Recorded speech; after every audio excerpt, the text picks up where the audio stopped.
To wind up, kayo po ang nagsagot o sumagot sa lahat ng AUM, Notice of Suspension at Notice of Disallowance. Tama po?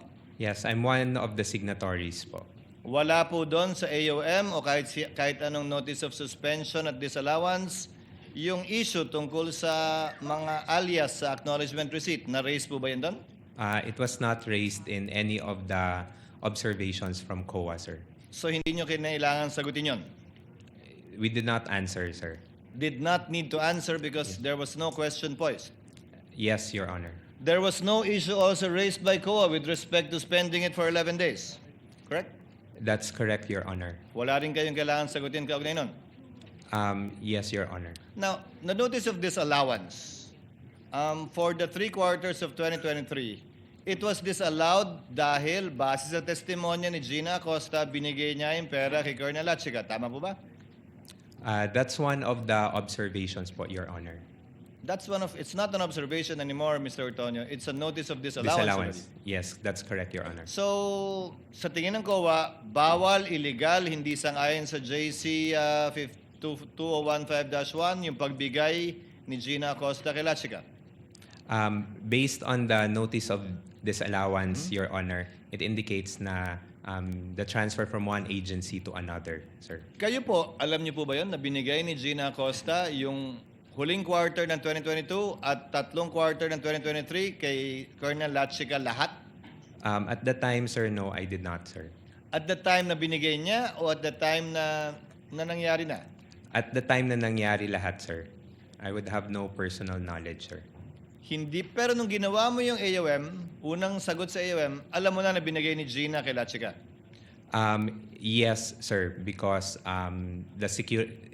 they were introduced as the special So, officer. October mo nang nalaman na binigay lahat ni Gina Lachica, October 2023, nung sinagot mo yung unang AOM para sa huling quarter ng 2022, doon mo palang nalaman na binigay lahat ni Gina kay Lachica yung pera. That's correct, Your Honor. Now, is Lachica an accountable officer based on the definition of the JC? Based on the JC, sir, he is not an accountable officer, sir. It's the SDO. And that is the reason why his signature does not appear in any of the documents submitted by the Vice President in relation to the AOM, NS, and Notice of Disallowance. Dahil hindi naman siya empleyado ng OVP, di ba? Yes, sir. He's not an employee, sir. Although he is designated as the security officer. Is that allowed, designating someone as a security officer who's not an employee of the office and being given that much money to disburse? Sir, based on my understanding, sir, on the JC, when I read it, sir, there's no specific guideline, sir, on who to designate as a security officer. But there is a provision po, sir, that the head of agency may designate a security officer to implement different programs and activities. Now, you keep on mentioning that Lachica implemented and that Acosta disbursed. Ano pong definition nyo ng implement? Implement, sir, would be to perform the different activities on the ground, sir. Which entails what? How will he perform the different activities on the ground in relation to confidential funds? Possible, sir, to coordinate with the different informants or agents, sir. Yun po yung pwede kong mabigay na information, sir. Mr. Ortonio, sa mga salitang perform at coordinate, saan po doon yung paggastos ng confidential fund? Perform, coordinate. Yun ang definition mo na implement. Yes, sir. Asan doon? Ba't binigay kay Colonel Lachica yung pera at ba't siya gumastos kung perform at coordinate lang pala? Did Colonel Lachica spend the money? I would say so, sir, that being the implementer of the different activities, sir, he spent the money for the different confidential activities. So Colonel Lachica disbursed the money for various confidential activities. I would say, sir, na he implemented the different activities, sir. Mr. Ortonio, nasa spent na tayo. Binago ko lang ng konting disburse, bumalik ka na naman sa implement eh. Again, spent, disbursed. It means the same thing. Ang Sir, gumastos na ng pera na binigay ni Gina, si Colonel Lachica o mga tauhan niya. Sir, based on my understanding, sir, it's Miss Gina Acosta who disbursed the funds, sir. And then si Colonel Chica po yung implement or conduct ng mga confidential activities Hindi on the ground. nagbayad si Colonel Lachica? Part of his duties as the implementor, sir, nagbayad Mabayad. siya doon sa mga... So is it your theory that Gina disbursed to Lachica as an end user? Yun po yung ano ko, sir. That's my understanding po, sir. Kung on end that. user si Lachica, bakit niya binawi yung acknowledgement receipt niya nung nagbigay na siya ng mga acknowledgement receipt para sa di umano binayaran niya? Hindi ba dapat tinago niya yun? Kasi nag-disburse si Gina, tinanggap ni Lachica. Kung siya ang end user, tama lang na may acknowledgement receipt siya, ba't niya binawi? Ba't hindi tinago sa file?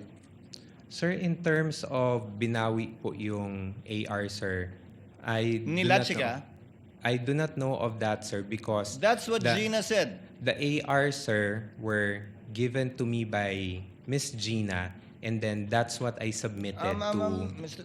to the Antonio, Commission on Audit. the ARs of the various aliases na binanggit, yung kanina pa sinasabi, ng iba't ibang apelido, kasama yung apelido ko, yun yung sinubmit ni Colonel Lachica. Ayon kay Gina, nagbigay siya ng pera kay Colonel Lachica at bilang katibayan, nagbigay na acknowledgement receipt si Colonel Lachica. Pero nung nagbigay siya ng mga acknowledgement receipt at liquidation, binawi daw ni Colonel Lachica yung acknowledgement receipt. So wala kang kopya ng acknowledgement receipt ni Lachica? Sir, I'm sorry, sir. Ang pagkakaalam ko, sir, is that I got the box with acknowledgement receipt, sir, from the special disbursing officer, and So that's you're what not aware of any acknowledgement receipt signed by Lachica? No, sir. So if Gina disbursed to him, ba't hindi mo hinanap yung acknowledgement receipt kay Lachica? Sir, the request, sir, was for the DEPs for the implementation, If your sir. theory is dinisburse kay Lachica, in-implement ni Lachica, hindi ba kailangan may papel yung dinisbursan na tinanggap niya yung pera? Sir, I did not request for it anymore, sir. As a final question, sir. So this is your story.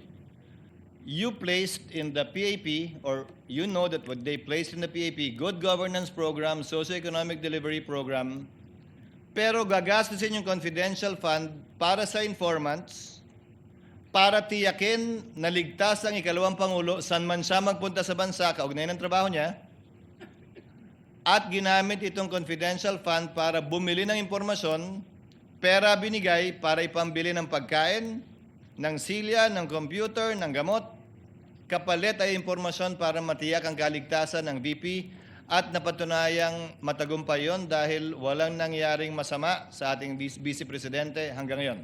Yan po yung buod summary ng paggamit ng confidential fund ng OVP base sa inyong presentasyon. Sir, with due respect, sir, just You can correct me, sir. Just one correction lang po, Yes, sir. It's for the to ensure that the activities of the OVP will be implemented safely and that no untoward na mga mangyayari in the performance of walang mangyayari sa mga different activities ng OVP. That's what I Walang understand. mangyayaring masama sa kanya at dun sa makikilahok. That's an accepted For the amendment. office and the for the people who will be, say for example, attending mga events, sir. Kaya hindi lang kay VP, pati sa mga taong makikilahok dun sa event para ligtas silang lahat doon. Yes, Your Honor. Yan po yung sinabi sa inyo ni Colonel Lachica na rason kung bakit siya namigay ng pera sa iba't ibang informant sa pamamagitan ng reward o pera pambili ng gamot, ng silya, ng computer, ng pagkain. Yes, Your Honor. That would be all, Mr. Tonyo. Senator Judge Zubiri.